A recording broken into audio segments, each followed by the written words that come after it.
If you're like most people, you work your whole life saving for the day when you can finally retire. But it's only natural to wonder as that day approaches, are we really ready?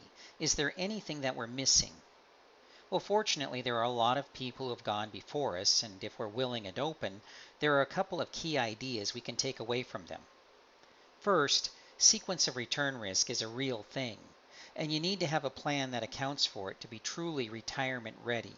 So over the next few minutes, I want to explain what sequence of return risk is, illustrate why it matters, and show you how to stress test your retirement portfolio for sequence of return risk.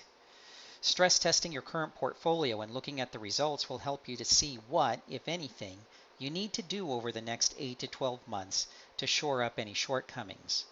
And doing that will take you a long way to being confident that you've done everything you can to make sure your retirement ends up being as good as you always imagined it could be. So let's jump in. A sequence of return tests begins with the premise that at some point you'll take withdrawals from your retirement savings to help pay for your retirement. And maybe the easiest way to see the importance of stress testing your portfolio for this eventuality is this. Imagine a mountain climber.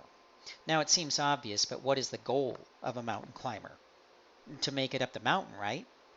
But if you ask experienced climbers this question, you get a slightly different answer. They would tell you that their goal is to make it safely up and safely down the mountain. You see, the vast majority of climbing accidents happen on the way down the mountain, not on the way up. Now you might wonder, why is that? Because you would think that getting down the mountain isn't any more difficult than getting up the mountain. If anything, you would think it was easier, right? And what does that have to do with anything that we're talking about here? Well, here's the thing. It's one thing to have a strategy that will grow your nest egg. That's a lot like climbing the mountain. We save and invest the best we can for years until we reach the summit and get to that place where we can finally quit working.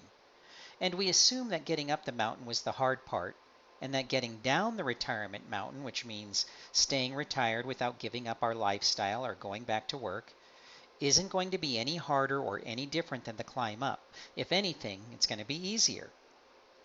But it doesn't work that way. That's the thing that mountain climbers have learned, and it's the reason they answer the question the way they do. What I'm about to show you is that getting down the retirement mountain is a lot different than going up, and that getting down is actually trickier than going up. Because when you retire, how you get your returns is more important than what the returns are. Now check this out. This chart looks at summiting the retirement mountain. It shows what would have happened if you'd started with $100,000 and invested over a 25-year period. Notice the annual returns for both accounts are identical. They've just been flipped. Do you see that? The account at the left starts with a return of negative 12% and ends with a return of plus 29%. The account on the right starts with plus 29% and ends with negative 12%.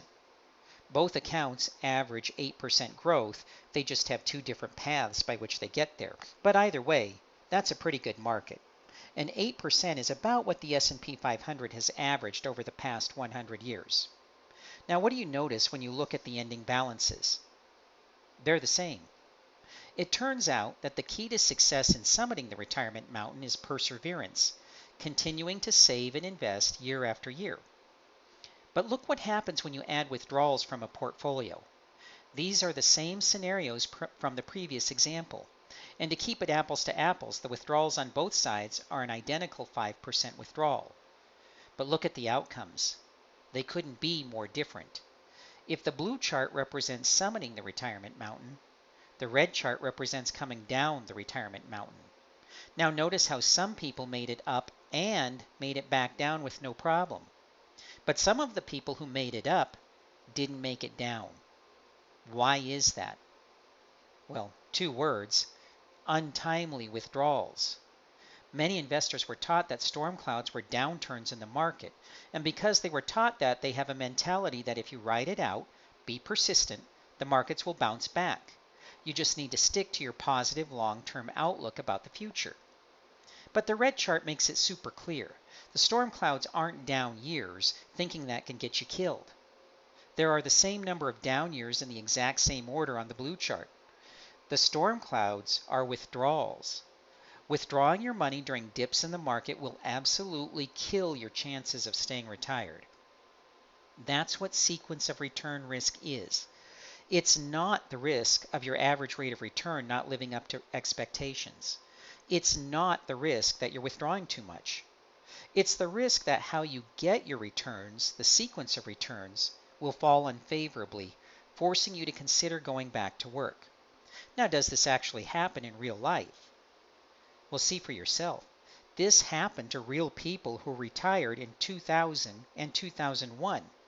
And this happened even though their withdrawals were capped at 4% and their average rate of return was 5.58%. But it's also fair to wonder, is that a one-off? I mean, how often does that actually happen? Well, it happens a lot more often than you might think.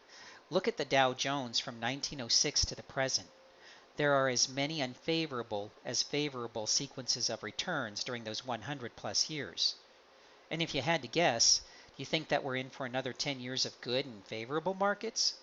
Or do you think we're in for another period of unpredictable and unfavorable markets? The truth is that there's no way for anyone to know. We have to be prepared for both a good and bad sequence of returns. So what can you do? Well, first and foremost, stress test your portfolio. Do not skip this step. Get an analysis done so that you'll know how your withdrawal plan looks under favorable, unfavorable, and average conditions. And then take action. Stress testing your current portfolio and looking at the results will help you to see what, if anything, you need to do over the next 8 to 12 months to shore up any shortcomings. And doing that will take you a long way to being confident that you've done everything you can to make your retirement as good as you always imagined it could be. Like we said, we all have the benefit of learning from those who came before us and are already on the retirement journey we're about to join. So next time, I'll show you some popular withdrawal strategies that have been offered as remedies to sequence of return risks. Until then, stay safe.